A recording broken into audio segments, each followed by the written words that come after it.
bibigyan ka ng pagkakataon na makausap mo ang Pangulo ng ating bansa, ano ang hihilingin mo at bakit?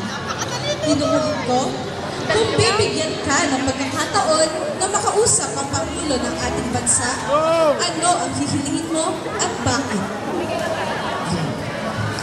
Bago ko masagot lang, gusto kong batiin ng aking mga pamilya.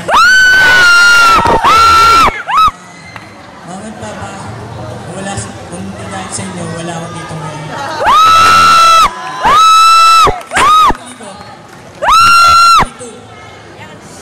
Okay, game!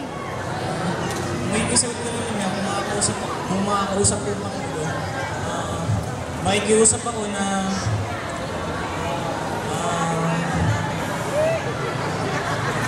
ayusin ang bansa natin at iwasan na ang gulo at pangungurakot.